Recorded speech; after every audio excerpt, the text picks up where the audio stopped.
ഇത് വളരെ ചിന്തിക്കണം. ഇങ്ങനെയുള്ള ഈ ഊതി ഉറപ്പിച്ച ആർക്കാ ഈ കറാമത്ത് കിട്ടിയത്? ഇതൊക്കെ ഈ കറാമത്തുകളൊക്കെ സത്യത്തിൽ കച്ചവട കറാമത്തുകളാണ് എന്ന് നിങ്ങൾ മനസ്സിലാക്കണം. ഇതിലെല്ലാവരും ഉണ്ട്. ഇതാരും വിമർശിക്കാൻ വേണ്ടി പറഞ്ഞല്ല, സത്യം സത്യമായത് കൊണ്ട് പറഞ്ഞതാണ്. കറാമത്ത് വളരെ യാഥാർത്ഥ്യമാണ്, ഉള്ളതാണ്. ഏതോ മക്ബറയിൽ 4 വട്ടം പോയി ദുആ ചെയ്ത് പോരുന്നു എന്നാണ് ഇവിടെ മലപ്പുറത്തും കോഴിക്കോട്ടും ഒക്കെ ഉള്ള ചില ഔലിയാക്കന്മാരെ കറാമത്ത്. ഓലിങ്ങനെ ഇടക്കിടക്ക് എവിടെയെങ്കിലും മക്ബറയിൽ പോയി സിയാറത്ത് ചെയ്യുന്ന മഹാന്മാരാണ് എന്നതാണ് ഈ കോഴിക്കോട്ടും പരിസരത്തൊക്കെ ഉള്ള ചില കോഴിക്കോട്ടെ ജില്ലയിലുള്ള പല മഹാന്മാരുടെയും മഹാഹോജമാരുടെയും കറാമത്ത്. പറയണ്ട നിങ്ങൾ, പറയിപ്പിക്കേണ്ട നിങ്ങൾ, ഏർപ്പാട് നിങ്ങൾക്ക് നിർത്തുന്ന നല്ലത്. മനുഷ്യന്മാരെ കൊരങ്ങാക്കരുത്.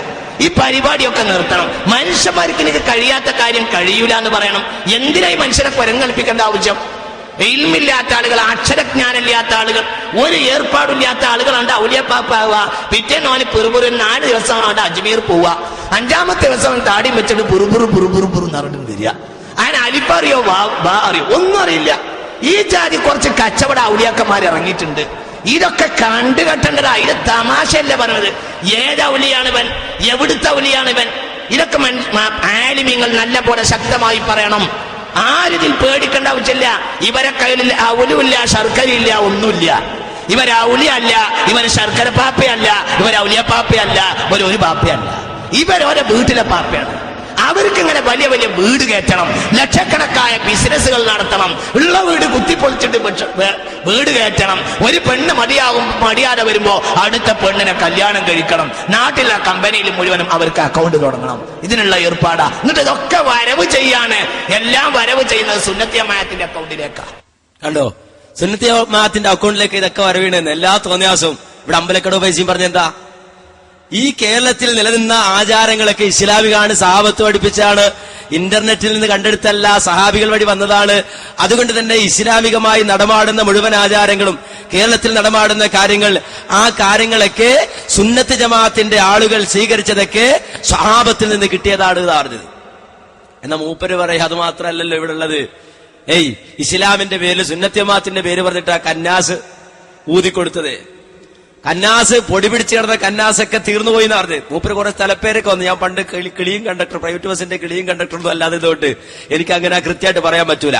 പക്ഷെ മൂപ്പര് കൃത്യം അത് പറയുന്നുണ്ട്. ചില ബസ് സ്റ്റാൻഡിലേക്ക് ഇരുന്ന കേൾക്കൂല ഇങ്ങനെ, മാനൂര്, പൂനൂര്, അവിടെ ഇങ്ങനെ അങ്ങനെ ഓരോ സ്ഥലങ്ങള്. അതുപോലെ അദ്ദേഹം ഇങ്ങനെ വിശദീകരിക്കുന്നുണ്ടല്ലോ. അങ്ങനെ ആ സ്ഥലത്തൊക്കെയുള്ള കന്നാസ് മുഴുവൻ തീർന്നുപോയി. ഇതൊക്കെ നടത്തിയതും വരവ് ചെയ്തതും സുന്നത്തി ജമാഅത്തിന്റെ ലേബലിലേക്കാണ്. പക്ഷെ ഒരു സഹാബി ഇത് പഠിപ്പിച്ചോ? ഏതെങ്കിലും സഹാബി ഇത് പറഞ്ഞോ? പക്ഷെ കേരളത്തിൽ അങ്ങനെ ആചാരം നടന്നിട്ടുണ്ട്.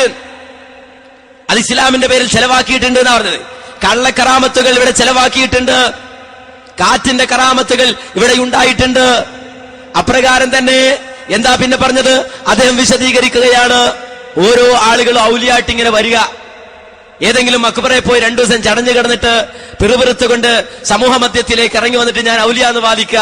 അങ്ങനെ കുറെ സിൽബന്ദികളും അദ്ദേഹവുമായി ഊരു ചുറ്റുക. അദ്ദേഹം പുതിയൊരു തരീക്കത്ത് ഉണ്ടാക്കുക. അങ്ങനെ പല പണിയും സുന്നത്തി ജമാഅത്തിന്റെ പേരിൽ കേരളത്തിൽ നടന്നിട്ടുണ്ട്. പക്ഷെ ഫൈസി പറയാണ്, ഇത് ഇന്റർനെറ്റിൽ നിന്ന് പഠിച്ച ദീനല്ല കേരളത്തിലുള്ളത്. അതുകൊണ്ട് സ്വഹാബത്ത് പഠിപ്പിച്ച അതേ ആചാരം തന്നെ ഇവിടെ നിലനിൽക്കുന്നത്. ഇനി അത് മാത്രമാണോ സഹോദരങ്ങളെ?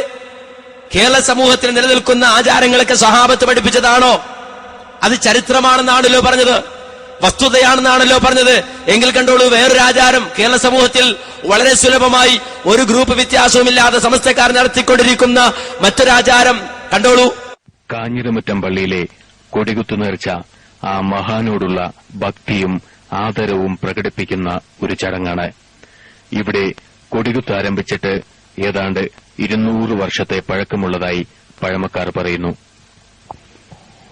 ഈ മഹാനവറുകളുടെ ഖബറിനു മുകളിൽ പട്ട് പുതപ്പിക്കുന്നതിനും യാസീൻ, മൗലൂദ്, റാത്തീബ് എന്നിവ ഓതുന്നതിനും ഖബർ സിയാറത്ത് ചെയ്യുന്നതിനും ഇവിടുത്തെ പ്രധാന നേർച്ചയായ അരിയും കുരുമുളകും വാങ്ങിക്കുന്നതിനും ചക്കരക്കഞ്ഞി, വെളിച്ചെണ്ണ എന്നിവ വാങ്ങിക്കുന്നതിനും വൻ തിരക്ക് അനുഭവപ്പെട്ടു.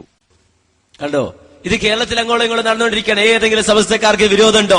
പക്ഷെ മാന്യമായി മുജാഹിദുകൾ ചോദിക്കുന്നു, ഏത് സഹാബിയാ നിങ്ങളെ ഇത് പഠിപ്പിച്ചത്? ഏത് താബിയാ നിങ്ങളെ ഇത് പഠിപ്പിച്ചത്? ഏത് മദ്ഹബിന്റെ ഇമാമാ നിങ്ങളെ ഇത് പഠിപ്പിച്ചത്?